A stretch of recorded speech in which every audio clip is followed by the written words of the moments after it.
Hey everyone, how's it going? Welcome to NoDQ&A video right here on NoDQ.com, as well as the YouTube channel and NoDQ&A videos affiliate, RingsideNews.com. Very well rested after a nice long night of sleep following this week's edition of Monday Night Raw. As some of you may know from following me on Twitter, I was not a big fan of this week's Raw and how things were booked. I will be addressing some of the topics from Raw this week on NoDQ&A video. So let's get started with your questions. First one today comes from It Doesn't Matter. What did you think of the ending to this week's Raw? Do you think it was a mistake to let Seth Rollins beat down Brock and make him look weak? I did not like the finish to Raw this week. I felt that, as you mentioned in the question, it did make Brock look weak. Now, I know at some point Seth Rollins needs to get some heat on Brock Lesnar and needs to be credible going into the match with Lesnar, and there needs to be some belief that Seth Rollins can go toe-to-toe with Brock Lesnar.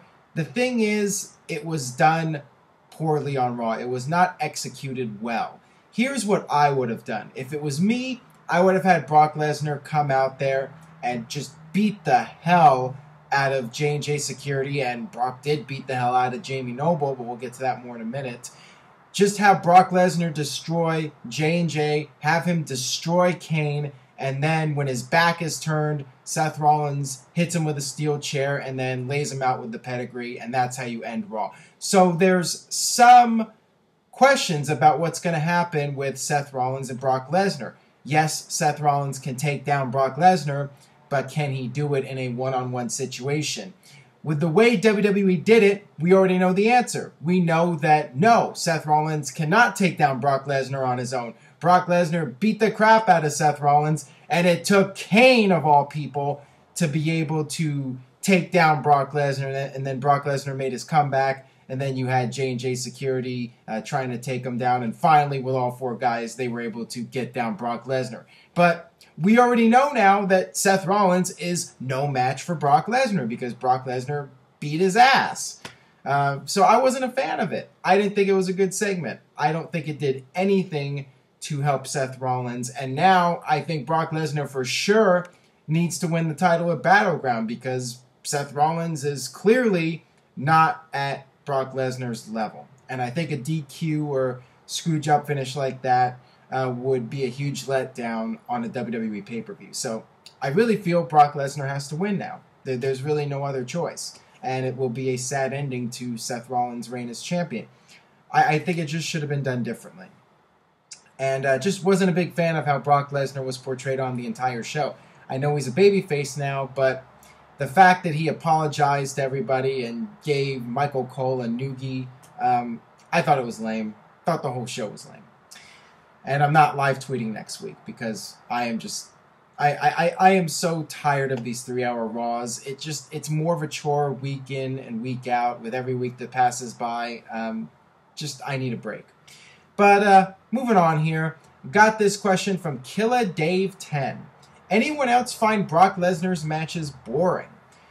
The two that I've seen with Reigns and Cena were so slow and dragged out. It's just a bunch of Lesnar doing submission moves, standing in the ring while the opponent wanders outside or just suplexes. What's your take? I think the Brock Lesnar matches, for the most part, are very entertaining to watch because they're different. Brock Lesnar is a special attraction, and he is a machine. When he goes out there, he goes into beast mode, and it's fun to watch Brock Lesnar destroy people because nobody does it like Brock Lesnar. With the match against John Cena at SummerSlam, I was really entertained by that match. I was there in person, and it was something different. We don't normally see matches that one-sided. We don't usually see John Cena getting beat up so badly like that. I just thought it was a really cool way to establish Brock Lesnar as the WWE champion, and coming off the win at WrestleMania against Undertaker, it needed to be done. And I liked it because it was different. Brock Lesnar's match with CM Punk the previous year at SummerSlam. One of my favorite matches of the past 10 years. I enjoyed Lesnar versus Cena at Extreme Rules. The Triple H matches, not so good, but WWE, for whatever reason, kept doing that match. They did 3 matches. The first one wasn't good, but Triple H had to get his win back, and then Brock had to beat him again to go 2-1. it just it wasn't necessary to do 3 matches between those two. They just didn't click, in my opinion. And you know, the match at WrestleMania 29 I felt was very disappointing. Although Brock, you know, he was awesome in that match. He was really trying to make it work, but it didn't, and the crowd didn't react to it. But overall, I think Brock Lesnar's matches are very entertaining, and the match at the Royal Rumble was another really entertaining match.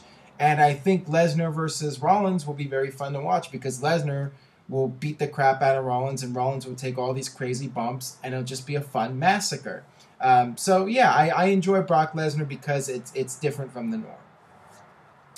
All right, got this question here from Vivi Kubo. I'm sure I butchered that name. I apologize for that. Hey Aaron, is it just me, or are we getting a bit of a run with injuries lately? Jey Uso, Daniel Bryan, Tyson Kidd, and Eric Rowan, and now it seems Jamie Noble going on the shelf too.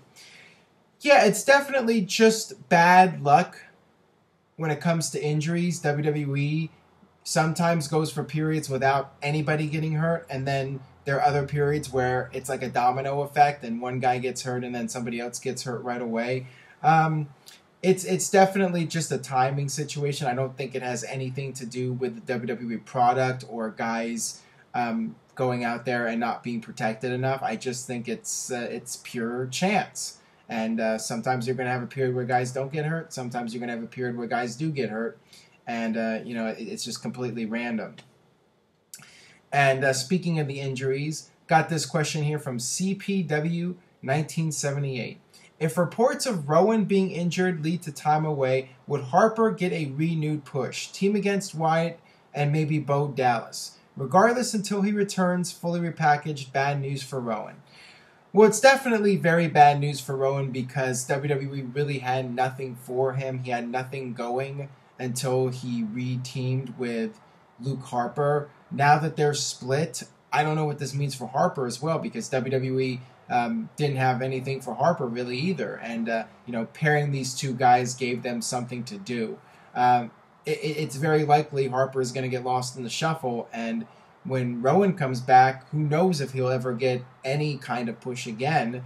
I suppose WWE could pair the two of them. I mean, it's all going to depend on how long Rowan's gone. The longer he's gone, the worse off it's going to be for him, because in the world of WWE, and this is a problem, because guys are afraid to get injured because of possibly losing their spot and not getting it back. And especially if you're not a top-tier star, if you get hurt, it's very difficult to get back in the mix and get pushed again. So it's not looking good for Rowan, especially if he's gone for a long period of time. And this one comes from CM Bucks. Hey Aaron, with Tyson Kidd out of action to over a year, can you see Cesaro getting his face King of Swing push? Then when Kidd gets back, they could possibly feud for the world title. Your thoughts? Thanks. Did you seriously just suggest the idea of the two of them going for the world title? I don't think that's going to happen. I think that you are dreaming. You are very much optimistic, overly optimistic about Tyson Kidd's chances and Cesaro's chances as far as being in a world title program.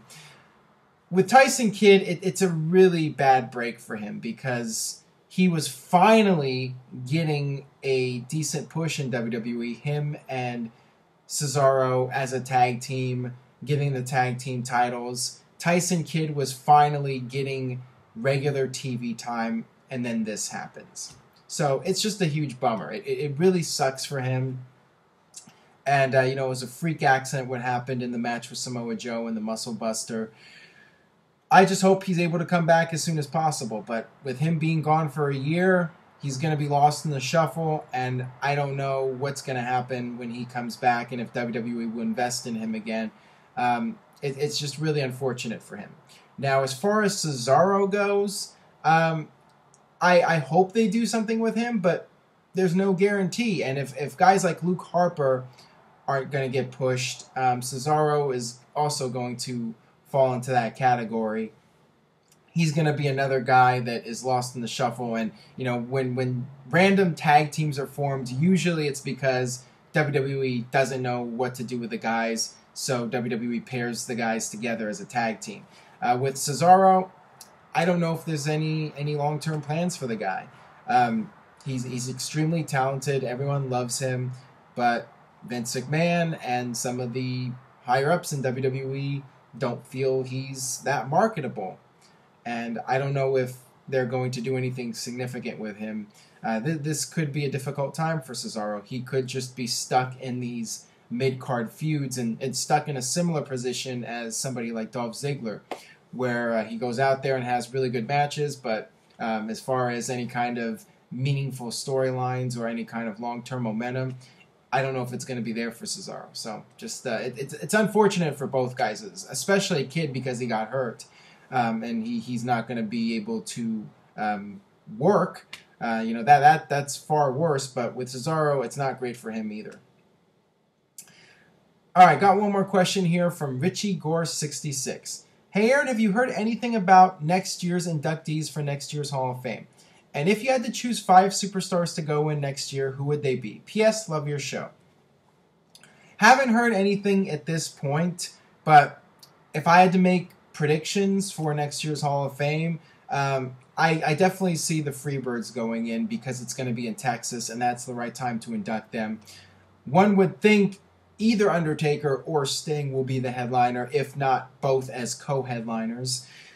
They seem to be focusing on inducting a diva every year, and Sable would make a lot of sense just because she's married to Brock Lesnar and she's on good terms with the company. She would be an obvious choice to go into the Hall of Fame. China's been lobbying for it, but I think the odds are against that happening. And looking at some of the other names in WWE, Diamond Dallas Page is a guy that I feel is very much overdue to go into the Hall of Fame. And regarding wrestlers that are deceased, I'd like to see Rick Rude go in, and the fact that his name was dropped at last year's Hall of Fame, this past year's Hall of Fame, and people like Hulk Hogan have dropped his name.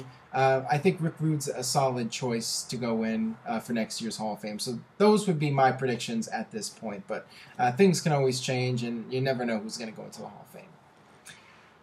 All right, that'll wrap it up for this edition of NoDQ&A video. Thanks as always for watching. Subscribe, youtube.com/NoDQCAW, and stay tuned to NoDQ.com for the very latest in WWE, TNA, and the Indies. See you guys next time for more.